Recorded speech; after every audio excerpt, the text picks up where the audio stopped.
This is episode 10 of season 1 of Babylon 5, Believers.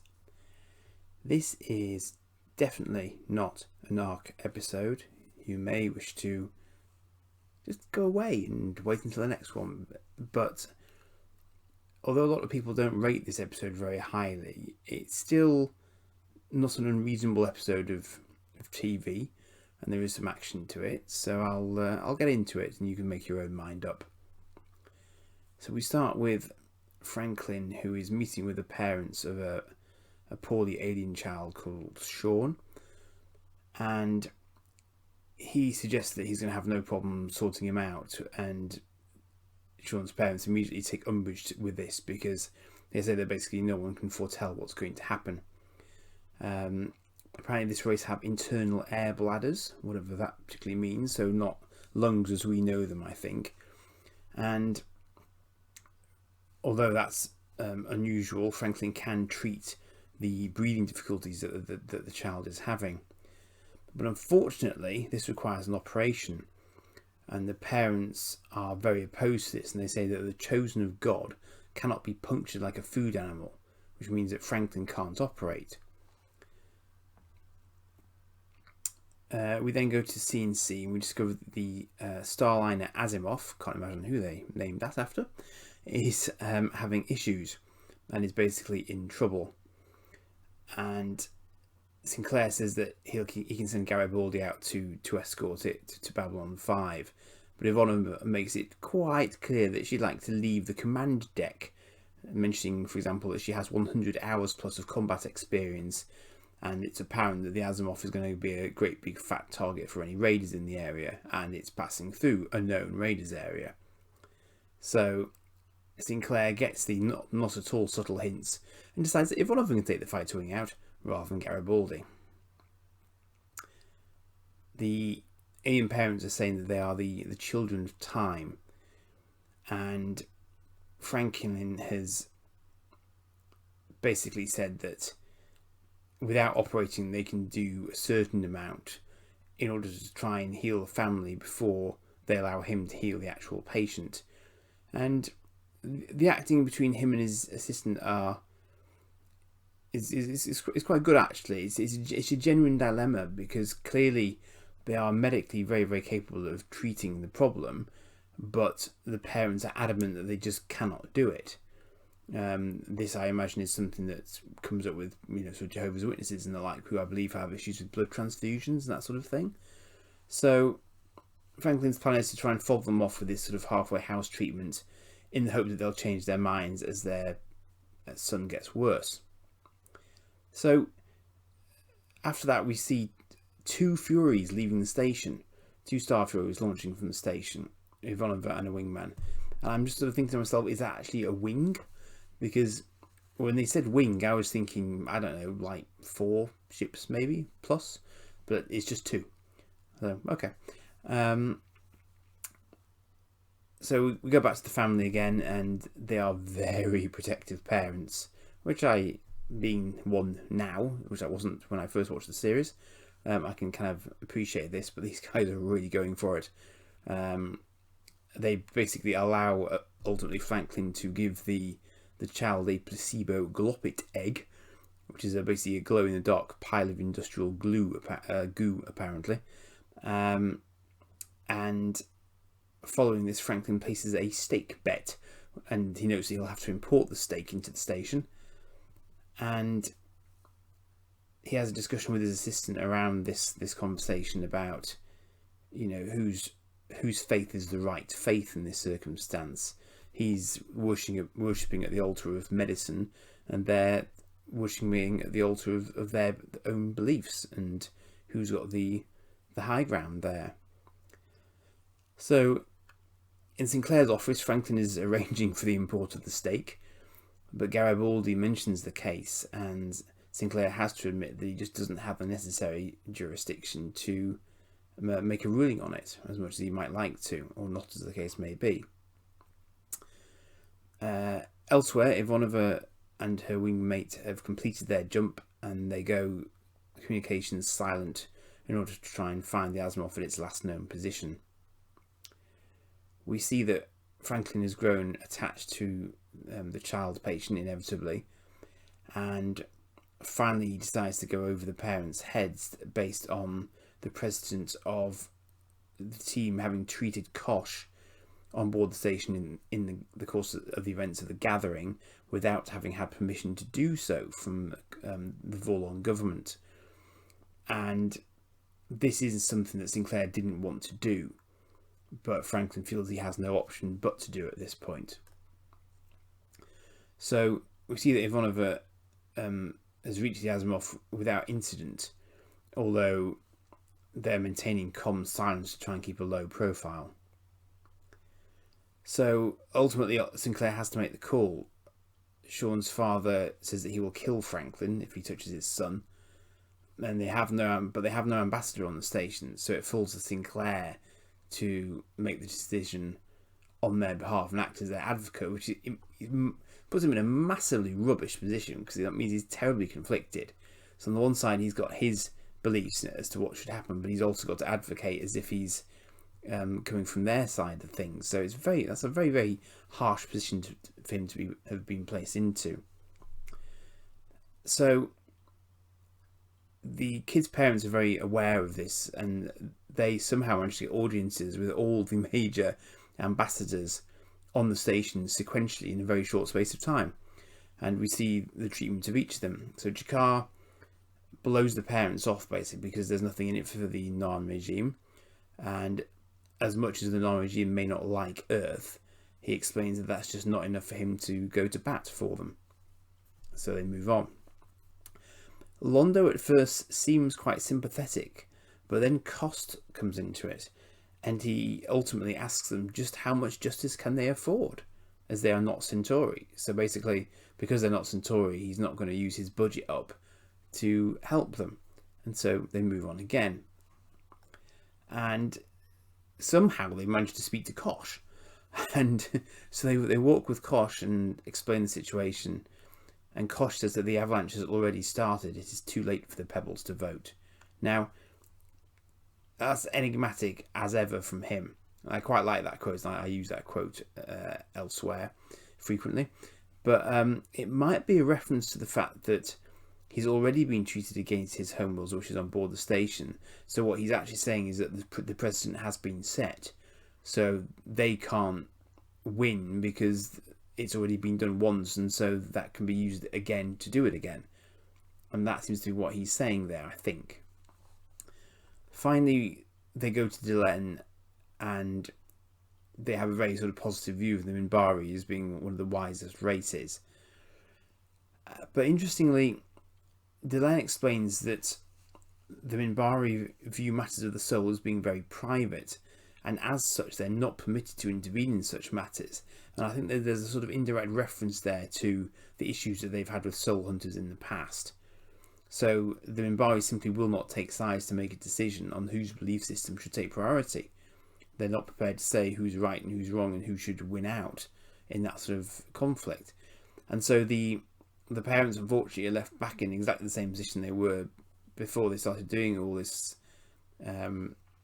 asking questions of the various ambassadors. They're just back to square one. Back out in space, Ivanova's wingman has picked up a likely radar scan, but they haven't actually positively identified the Asimov yet. Ivanova orders maximum speed and to maintain silent running. Sinclair and Garibaldi speak back on the station. Sinclair's spoken with Earth Dome briefly just to try and get a steer, but they've been absolutely zero help and battered it back to him basically. And Sinclair says to Garibaldi that there's no way for him to get comfortable with a decision whichever way he makes it, and that goes back to what I was saying before. He's just stuck basically. It turns out that Sean knows damn straight that Franklin's little egg isn't an egg, it's a bunch of goo. But he tells Sinclair not to tell him that he knows, basically, which is nice, and it's a reminder that kids often understand more than we give them credit for. And further to that, Sinclair asks him the question as to what he wants, and the child says that he does want to live, but that he doesn't want the operation because he's one of the chosen, despite Sinclair trying to explain he's had an operation and is fine now. So the whole issue is that they feel that they lose their soul if they are cut. And so we have this situation where the parents are saying they don't want the operation, and the child is saying that he understands that the operation can make him better and that he wants to live, but that he doesn't want the operation because of his own religious beliefs. So it's an interesting one. And Sinclair and Franklin discuss just that. And Sinclair having explained to the child that he's had an operation and he's still fine. But obviously the child doesn't share his point of view, and Sinclair is acutely aware that his own beliefs are his beliefs, but that doesn't make them the only valid set of beliefs in the universe. And on the other side of the coin, Franklin just wants to save lives. And despite Sinclair knowing that the operation is the only option to save the boy's life, Sinclair refuses to give Franklin permission.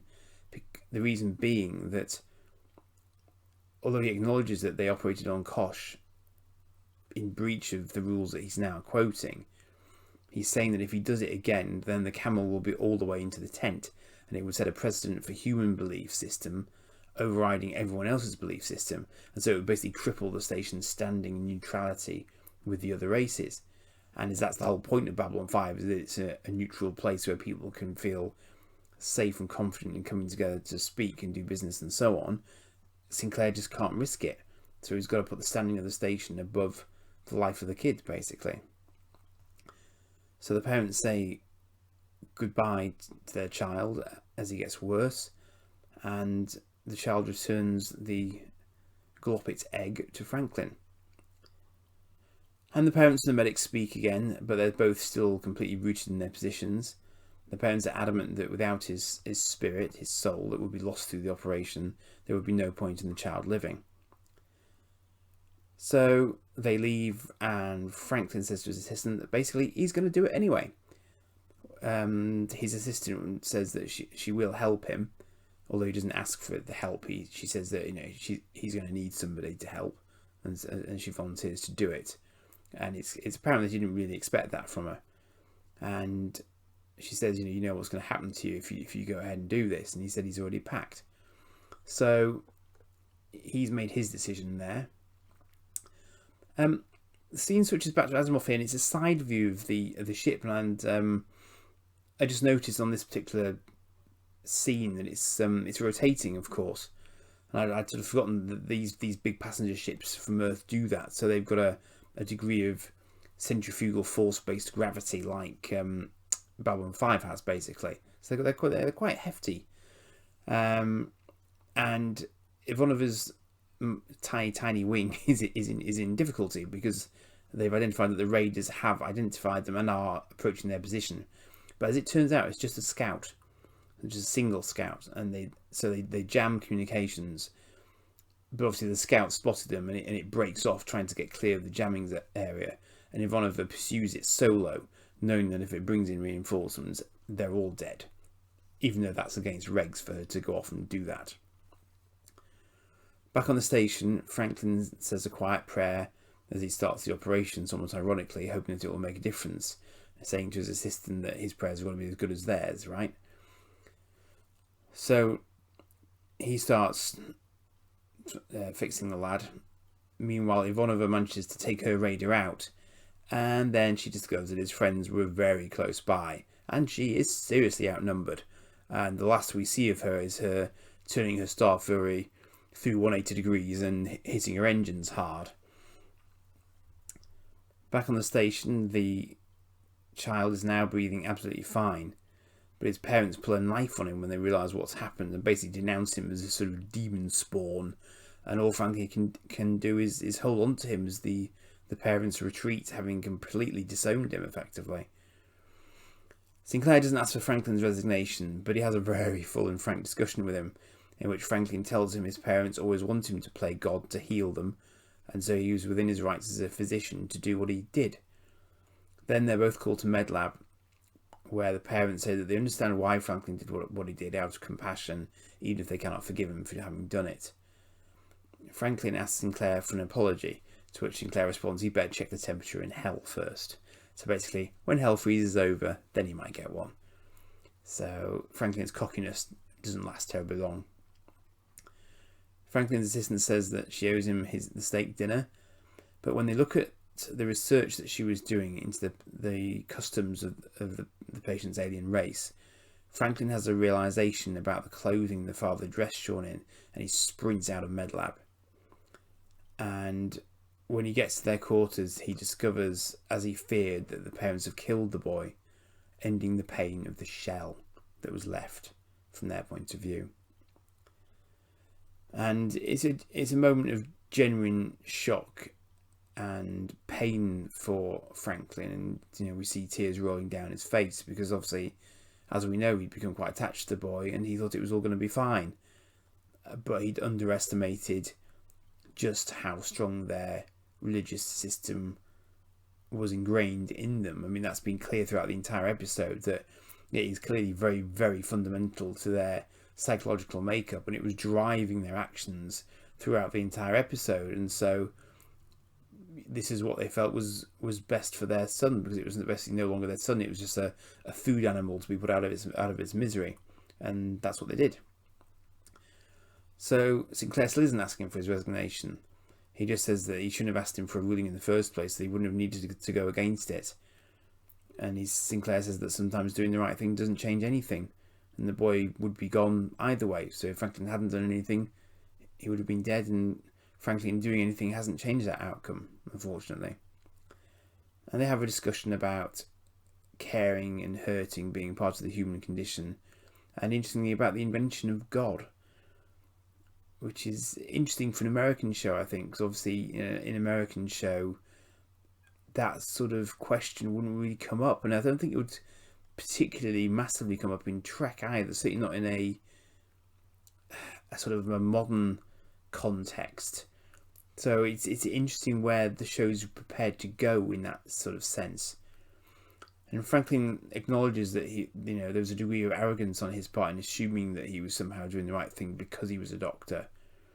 And he's clearly denying his own pain when he responds to Sinclair that he's okay when Sinclair asks, basically. And he's clearly not. We see that the Asimov has made it safely back to the station. Garibaldi notes that Ivanova's fighter is in need of some repairs, but she is herself back in one piece. And she clearly ignored the first rule of crews: you do not leave your wingman. So, in terms of my sort of overall view of the episode, it feels like the sort of situation Trek would have somehow dated its way out of. And by that I mean there would have been a subplot leading to a new non-invasive treatment at the last minute to cure the child without breaking any sort of religious issues and sort of prime directive type issues. Here, however, a child dies.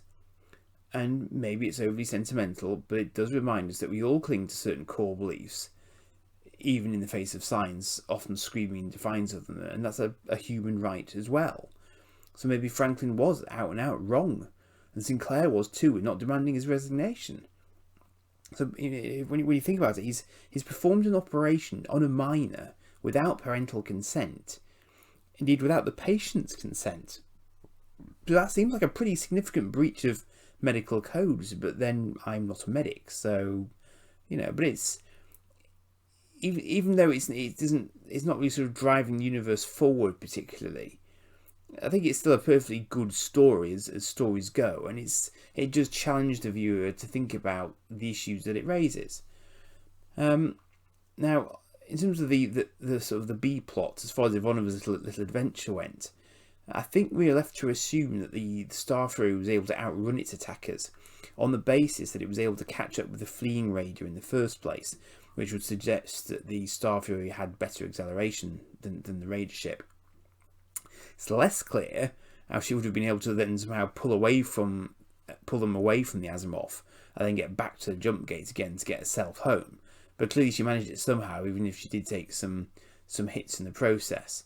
We did see in Midnight on the Firing Line that the Star Furies are quite effective against the raider ships, but she was potentially solo. Maybe her wingmate came and assisted her at some point, but there are a hell of a lot of ships on her screens as she turned about and ran. So that one's left rather unanswered, and perhaps she chats to Garibaldi about it later, but we don't see it in the episode. So you've got to draw your own conclusions there about exactly how she managed to get herself out of that one. So, it's a filler episode, basically, as episodes go. It doesn't particularly advance anything. We see a little bit about how the various ambassadors might address this sort of problem from their own cultural viewpoint. But of course, it's a classic sort of washing of hands, basically, and it all ends up back in Sinclair's lap, unfortunately. But he's the commander of the station. That's what he's there to handle. But he doesn't really have the right sort of authority for that sort of decision making process. And one wonders whether or not there should actually be a medical bay open to all comers on the station on that basis, because it can raise too many ethical questions for people who don't have an ambassador present. But anyway, that's a slight aside. That's a sort of an in-universe question for you to consider, and I will leave it there and see you, so to speak, for the next one. Thanks.